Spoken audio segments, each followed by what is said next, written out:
എല്ലാവർക്കും നമസ്കാരം. എൻ്റെ ചാനലിലേക്ക് സ്വാഗതം. എല്ലാവരും സുഖമായിരിക്കുന്നു എന്ന് വിശ്വസിക്കുന്നു.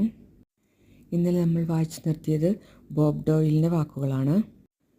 അദ്ദേഹം പറയുന്നത് നമ്മൾ ആഗ്രഹിച്ച കാര്യം ലഭിക്കുന്നതിന് വേണ്ടി ചിലപ്പോൾ ചിലത് പ്രവർത്തിക്കേണ്ടി വരും. ഞാൻ തുടർന്ന് വായിക്കാം. പ്രവൃത്തി എന്ന് പറയുമ്പോൾ ചിലർ ജോലി എന്ന ഒരർത്ഥം അതിൽ കാണും. പക്ഷേ പ്രചോദിതമായ പ്രവൃത്തി ഒരിക്കലും ജോലിയായി തോന്നുകയില്ല. പ്രചോദിതമായ പ്രവൃത്തിയും വെറും പ്രവൃത്തിയും തമ്മിലുള്ള വ്യത്യാസം ഇതാണ്. പ്രചോദിത പ്രവൃത്തിയിൽ നിങ്ങൾ സ്വീകരിക്കുകയാണ്, നിങ്ങൾക്ക് കിട്ടുകയാണ്.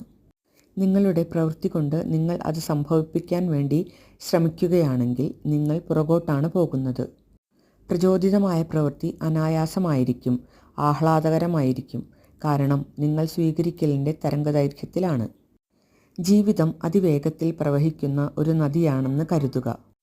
എന്തെങ്കിലും സംഭവിപ്പിക്കാൻ വേണ്ടിയാണ് നിങ്ങൾ പ്രവർത്തിക്കുന്നതെങ്കിൽ അത് ഒഴുക്കിനെതിരെ നീന്തുന്നത് പോലെ അനുഭവപ്പെടും.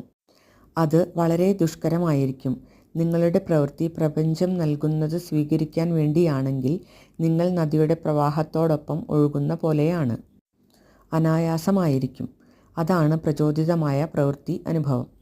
പ്രപഞ്ചത്തിൻ്റെയും ജീവിതത്തിൻ്റെയും പ്രവാഹത്തോടൊപ്പം മുന്നോട്ടൊഴുകുന്ന അനുഭവം. ചിലപ്പോൾ അതിൻ്റെ ഫലം പ്രാപ്യമാകുമ്പോഴല്ലാതെ ഈ പ്രവൃത്തി ചെയ്യുന്നത് നിങ്ങൾ അറിയുക പോലുമില്ല. ഏറെ സുഖകരമായ ഒരു അനുഭവമായിരിക്കും അത്. തിരിഞ്ഞു നോക്കുമ്പോൾ നിങ്ങൾ കാണും ഈ പ്രപഞ്ചം നിങ്ങൾ ആഗ്രഹിച്ചത്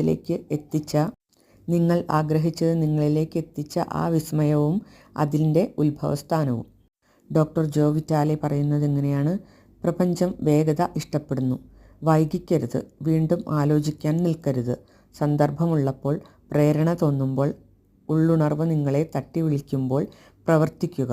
അതാണ് നിങ്ങളുടെ കർത്തവ്യം. അതുമാത്രമാണ് നിങ്ങൾ ചെയ്യേണ്ടത്. നിങ്ങളുടെ അന്തർജ്ഞാനത്തെ വിശ്വസിക്കുക. പ്രപഞ്ചം നിങ്ങൾക്ക് തരുന്ന പ്രചോദനമാണത്. സ്വീകരിക്കുവാനുള്ള തരംഗദൈർഘ്യത്തിൽ പ്രപഞ്ചം നിങ്ങളോട് ആശയവിനിമയം ചെയ്യുകയാണ്.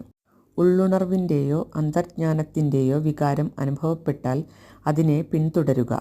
നിങ്ങൾ ആഗ്രഹിച്ചതിലേക്ക് പ്രപഞ്ചം നിങ്ങളെ നയിച്ചു കൊണ്ടുപോകുന്നത് അപ്പോൾ നിങ്ങൾക്ക് മനസ്സിലാകും.